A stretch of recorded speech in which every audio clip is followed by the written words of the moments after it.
Hello friends, नमस्कार, जय जगन्नाथ। आज मुझे आसी आपण मानक खड़ा सागर राही। तो देखूँ यही टाइप्र केमी बनइबा वीडियोटी को लास्ट पर्यंत वाच करूँ।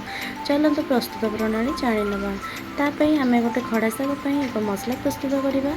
मसलार नहीं गोटे चामच जीरा आ सोरिष आ 10 ରୁ 12 कला रसुण शुखला लंका जी आप राग अनुसार ने फाड़े पिज आ गोटे पिंच अदा नहीं भल भाव ग्राइंड कर साइड कर एपटे देखो खड़ा साग को यही सेप्रे मुझे काटी नहीं जेतक बड़ बड़ अच्छे मझी खंड कर आलू यही सेप्रे काटी पिज टमाटो आगे शाग आ बड़ी नहीं देखो ये टाइप्र एतक सामग्री नहीं।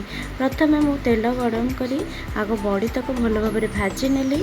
देखु यही टाइप्र आपण मैंने भाजबे सब प्रोसेस ही आमर मेजरमेंट होगी रहा ही तरकारी बहुत भल लगे। देखु कथा कथार बड़ीटी आमर हो जाए बड़ीटी साइड कर नवा।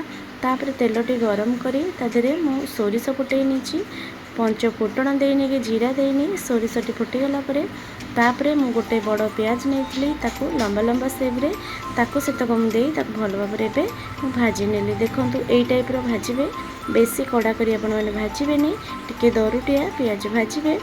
देखो पियाजटी बर्तमान आमर भाजी हो गलानी। एबे तादेहरे आम देदेबा आम ग्राइंड कर रखी जो मसला तक। देखो ये टाइप्र से बेसर को देला भल भाव पुणी थे कषा लगिली। देखो यही टाइप्र कषिला अल्प किसी लुण देदेले स्वाद अनुसार।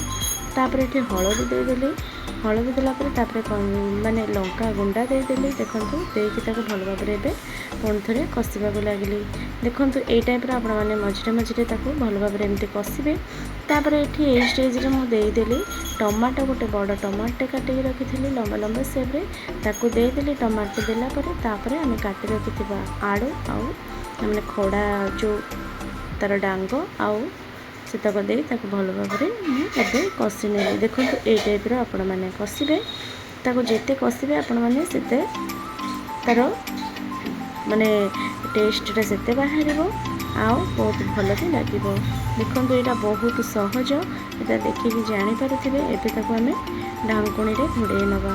देखो ये ढाकुणी मुझे काढ़ीदेली 10 ରୁ 15 मिनट आपने सीझे ने।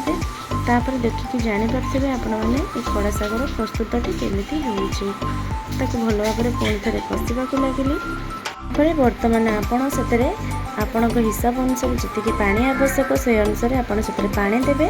पानी देलापर ता गोटे बड़ टमाटे लंबा लंबा सेप्रे पकई नेली। ये राही टिके खटा खटा लगिले तार माने भल आसे तार टेस्टा भल आसे। तापर ये स्टेज मु शाग तक देदेली जो थे कि टिके टिके कौलिया डांग लगी शाग तक दे ढाकुणी घोड़े नेली।